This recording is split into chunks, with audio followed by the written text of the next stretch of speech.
One of the worst parts about running equipment is having to fuel it constantly.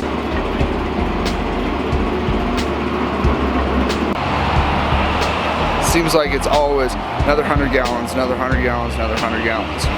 It's always another 5 gallons, another 5 gallons of the diesel exhaust fluid. Never stops.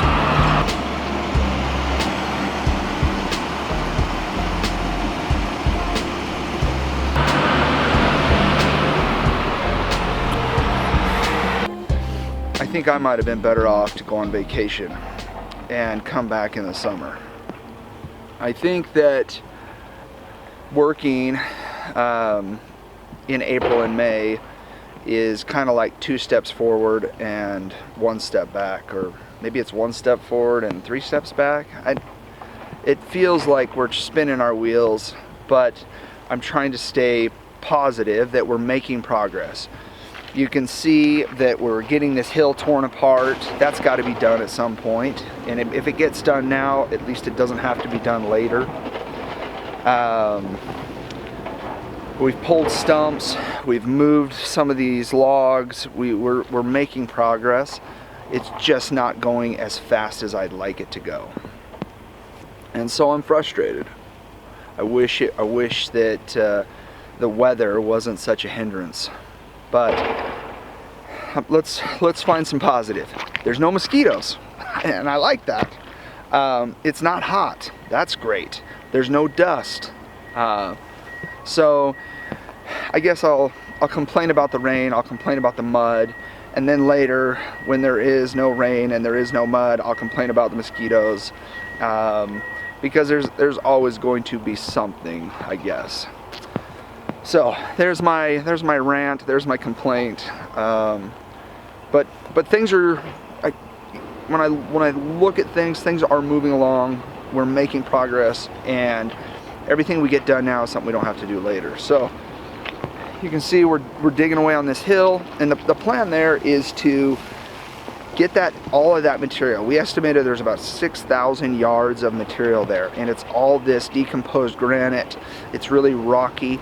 And what we'll do is we'll put that in our roads. So we've got about a mile of road in this development that we want to improve. Now there's sections, as you can see back here behind me, that have got a lot of rock and a lot of gravel, and they're in good condition. But there's other places where we need to put brand new road. We need to pull out the trees and the roots, and we need to fill that with good rocky material so that the roads have a good solid base. Now the plan is to go in and clean out all of the deleterious materials. That's a big fancy word for organics. Dang rain.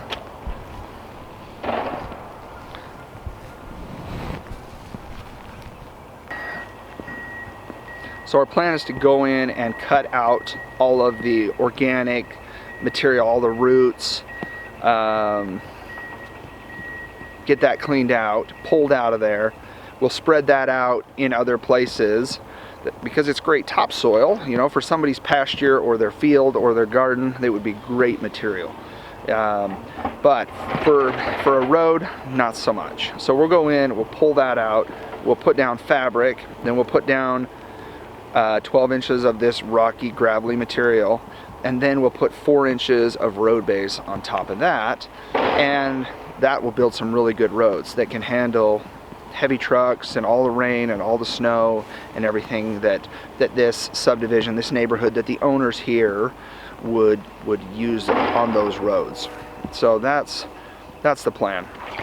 I'm just frustrated that we're tearing this material out, and what we should be doing for efficiency is tearing it out and putting it in a truck and then hauling that truck where it needs to go. That way we only have to touch it once. But here we are in this current scenario, we're going to end up having to touch it twice, or we may end up having to move it, and then load it later on at some point. So that's my frustration, is that lack of efficiency.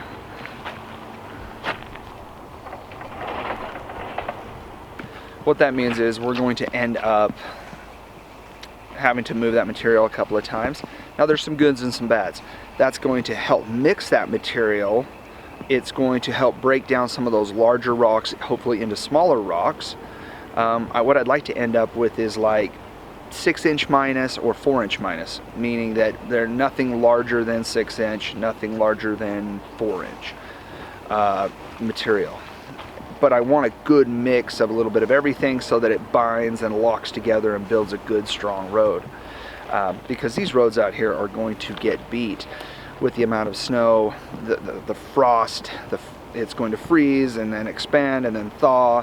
It's going to get a lot of rain and moisture, and then heavy traffic, and North Idaho roads, they get hammered on. Not necessarily with the traffic, but with all of the weather. It's funny that living here, there's not a lot of people that drive really expensive cars. And the reason for that is why would you buy a nice car and then go beat it to death on a gravel road somewhere? And they're always dirty. You know, it's funny, people are like, I never wash my car. Maybe a couple of times in the summertime, but even if I wash it, it's dusty by the end of the day. Or even if I wash it in the springtime, I hit a puddle or it rains and then it gets dirty. It's hard to keep a car clean out here with all of the gravel roads that this county has. What else have we got? Part of the push for this, gosh, damn rain.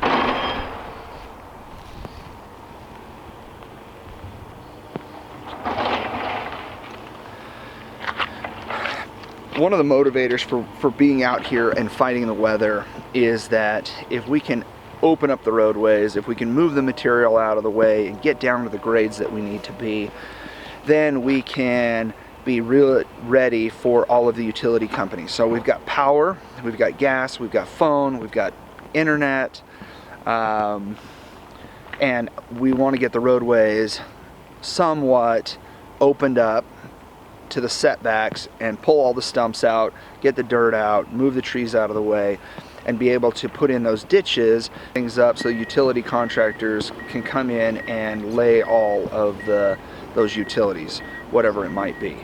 And so I know that I'm doing a lot of complaining about the weather and the season, but really when I think about the time that we're going to save down the road with the utility contractors and being ready and available and being able to get that done, it's worth some of the extra effort and some of the struggle that we've got going right now.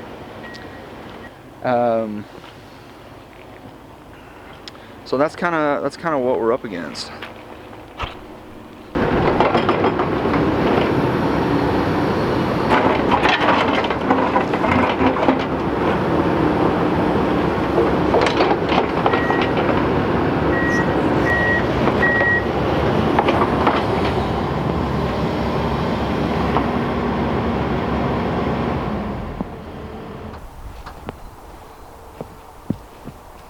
That is some mean stuff, and that is the wrong machine.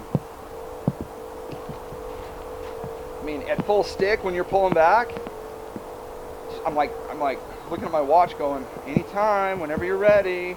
Did it feel like when you It's slow. It pulls slow. It spins slow. I mean, it's got great fuel economy. Yeah, it's going to do the distance, but you're not going to be impressed with the times.